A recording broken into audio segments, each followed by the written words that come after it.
नमस्कार दोस्तों, कैसे हैं आप लोग। मैं पुष्पिंदर स्वागत करता हूं आपका एक बार फिर आपके अपने चैनल सैलरी ज्ञान और इन्वेस्टमेंट में, जहां मिलती हैं आपको सैलरी और इन्वेस्टमेंट से जुड़ी सारी जानकारियां।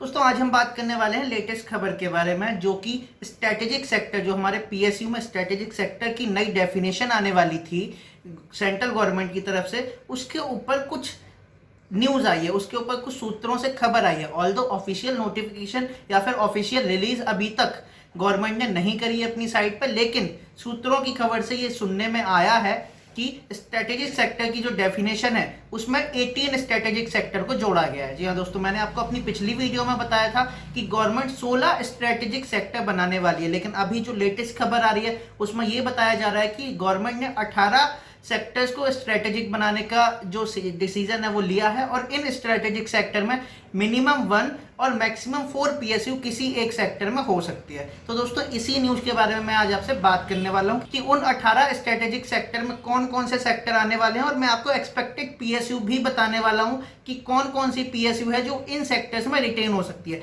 मैं सिर्फ एक एक पीएसयू का नाम बताने वाला हूं, बाकी गवर्नमेंट के ऊपर डिसाइड करता है। गवर्नमेंट का अपना सोल डिसीजन रहता है कि वो उसमें एक रखना चाहती है, 4 रखना चाहती है, प्योरली गवर्नमेंट पे डिसाइड करता है। लेकिन जो मुझे अपनी तरफ से एक्सपेक्टेड एक पीएसयू जो मुझे लगती है उसके बारे में अभी मैं आपको इस वीडियो में जानकारी देने वाला हूं। तो दोस्तों, आइए शुरू करते हैं।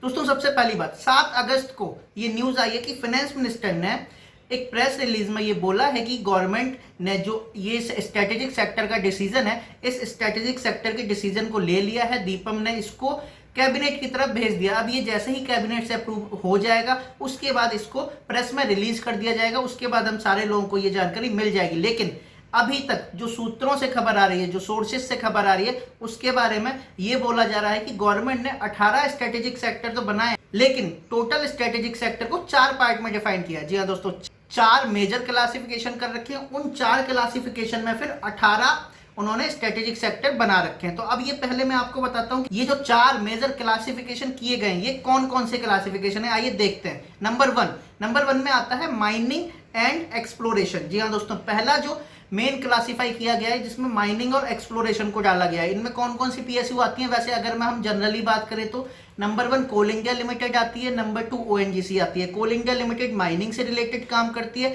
और ओएनजीसी एक्सप्लोरेशन से रिलेटेड काम करती है। दोस्तों, इसे स्ट्रेटेजिक सेक्टर में क्यों डाला गया है, इसके पीछे भी एक रीजन है। क्या रीजन है कि जो भी कंपनियां हमारे नेचुरल रिजर्व्स को यूज कर रही हैं, गवर्नमेंट ने बोला है कि उनको हम स्ट्रेटेजिक सेक्टर में डालेंगे। तो मतलब कि सीआईएल हमारे इंडिया का जो नेचुरल रिजर्व है कोल का, उसको यूज करती है। जो ओएनजीसी है वो जो इंडिया का नेचुरल रिजर्व है ऑयल का, उसको यूज करती है। तो माइनिंग और एक्सप्लोरेशन के सेक्टर को इन्होंने स्ट्रेटेजिक सेक्टर में क्लासिफाई किया हुआ है। नंबर टू पे आता है मैन्युफैक्चरिंग। या दोस्तों, जो भी मैन्युफैक्चरिंग से रिलेटेड सेक्टर है या जो भी मैन्युफैक्चरिंग से रिलेटेड पीएसयूज हैं उनको भी स्ट्रेटेजिक सेक्टर में डाला हुआ है। मैन्युफैक्चरिंग में कौन कौन सी पीएसयू आती है, अगर मैं बड़ी पीएसयूज की बात करूं तो सेल, बीएचईएल, उसके बाद आईओसीएल रिफाइनिंग हम कर सकते हैं। ये 3 जो बड़ी पीएसयू हैं जो कि स्ट्रेटेजिक सेक्टर में या फिर मैन्युफैक्चरिंग सेक्टर में एज अ पहले से ही क्लासिफाइड हो रखी है। तो मैन्युफैक्चरिंग सेक्टर को भी as a strategic sector classify किया गया। नंबर 3 पे आता है प्रोसेसिंग एंड जनरेशन।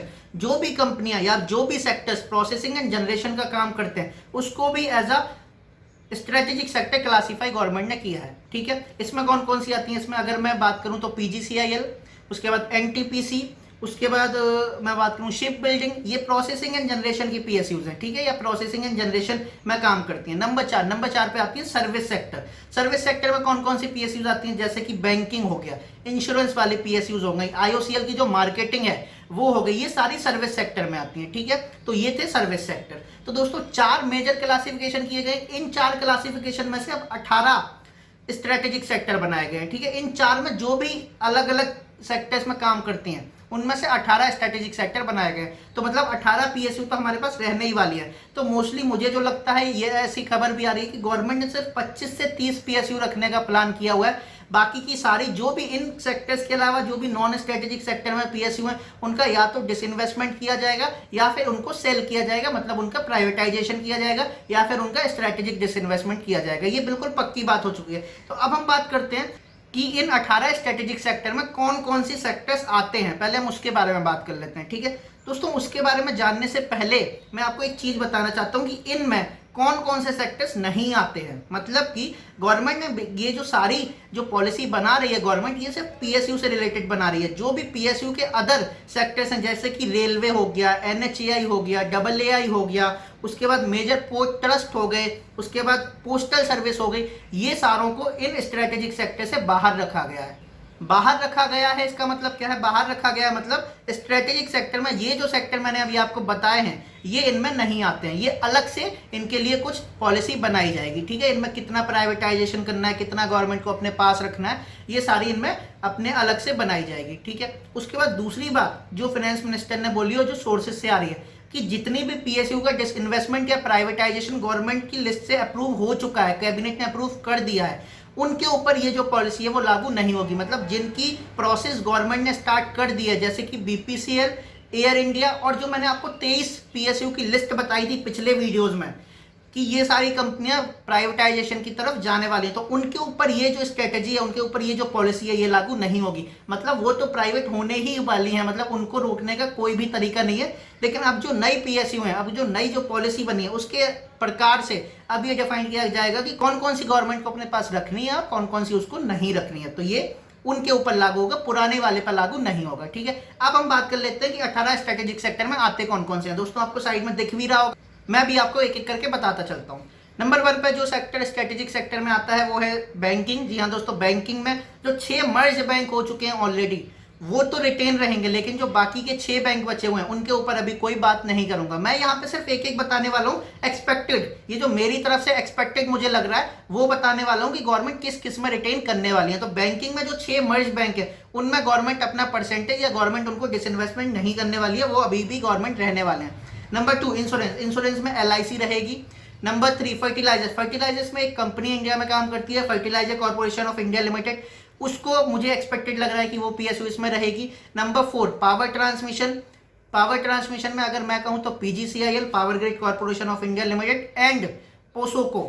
जी हाँ दोस्तों, ये 2 कंपनियां रिटेन रह सकती हैं। मैं ये जो लिस्ट मतलब यहाँ जी मैं ये जो एक्सपेक्टेड कंपनीज बता रहा हूँ ये मैं अपनी तरफ से बता रहा हूँ, जितनी मुझे नॉलेज है, जितना मैं जानता हूँ उसके बारे में बता रहा हूँ, क्योंकि हर एक सेक्टर में बहुत सारी छोटी कंपनियां काम करती हैं। तो छोटी कंपनियों को या तो मर्ज कर दिया जाएगा या फिर उनको डिसइन्वेस्टमेंट या फिर उनका प्राइवेटाइजेशन कर दिया जाएगा। लेकिन जो बड़ी पीएसयूज है उनको गवर्नमेंट रिटेन कर सकती है। छोटी पीएसयू को रिटेन करने का गवर्नमेंट को कोई फायदा नहीं है, वो लॉस मेकिंग पीएसयू होती है उनमें से कई सारी, और गवर्नमेंट को उसमें लॉस होता है, ठीक है। तो पावर ट्रांसमिशन में PGCIL और पोसोको आ सकती है। नंबर 5 पावर जनरेशन में NTPC, एक ही कंपनी है इंडिया में, पब्लिक सेक्टर कंपनी जो कि पावर जनरेशन में काम करती है, ठीक है। NTPC ऑलरेडी THDC को NTPC में मर्ज कर दिया गया है, तो NTPC और भी ज्यादा बड़ी हो गई है। नंबर 6 पे आता है स्पेस सेक्टर, जो स्ट्रेटेजिक सेक्टर में आ सकता है। उसमें कौन कौन सी पीएसयू रिटेन रह सकती हैं? उसमें इसरो और अंतरिक्ष कॉर्पोरेशन ऑफ इंडिया लिमिटेड, ये दोनों रिटेन रह सकती हैं। Number 7 atomic energy sector, atomic energy sector में कौन कौन सी आती है? NPCIL आती है और बार्क आती है, ये एटॉमिक एनर्जी सेक्टर में आती है। नंबर 8 डिफेंस सेक्टर, डिफेंस में कौन कौन सी आती है? DRDO और बार्क डिफेंस सेक्टर में भी काम करती है, तो यहाँ पे डिफेंस में बार्क भी आएगी और DRDO भी आएगी, ये रिटेन रह सकती हैं, एक्सपेक्टेड है।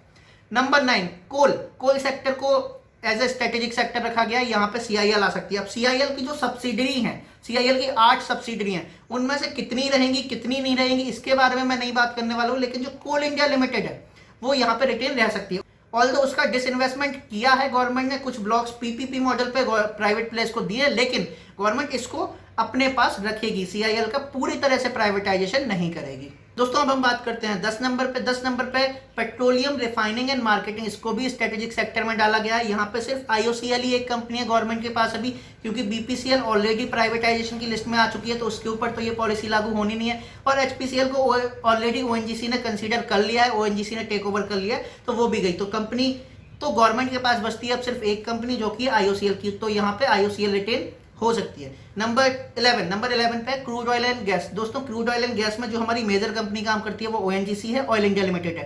तो मैं एक कंपनी यहाँ पे बता रहा हूँ, तो ONGC हो सकता है रिटेन रह सकती है। नंबर 12 पे स्टील सेक्टर को स्ट्रेटेजिक सेक्टर में डाला गया है। यहाँ पे जो steel authority of India limited है वो स्ट्रेटेजिक सेक्टर की एक पीएसयू रह सकती है जिससे कि गवर्नमेंट रिटेन कर सकती है। मैं वाइजैक स्टील के बारे में कुछ भी टिप्पणी नहीं कर रहा हूं, मैं यहाँ पे सिर्फ सेल के बारे में कह रहा हूं कि हाँ सेल रिटेन रह सकती है। नंबर 13 पे आती है मिनरल्स और मेटल्स की पीएसयू। दोस्तों कोई बहुत बड़ी पीएसयू मिनरल्स और मेटल्स में काम नहीं करती है, छोटी छोटी पीएसयू मिलके काम करती हैं। तो यहाँ पे मेरी तरफ से जो मैं एक्सपेक्टेड पीएसयू आपको अभी तक बताता चल रहा हूँ, मुझे यहाँ पे कोई भी पीएसयू ऐसी समझ में नहीं आई है जो कि गवर्नमेंट रिटेन करेगी। तो गवर्नमेंट जो भी पीएसयू, एक पीएसयू जिसको भी रिटेन करने वाली है वो गवर्नमेंट का डिसीजन होगा। मैं इसके ऊपर, मुझे अभी तक समझ नहीं आया कि मिनरल्स और मेटल्स में कौन सी पीएसयू रिटेन हो सकती है।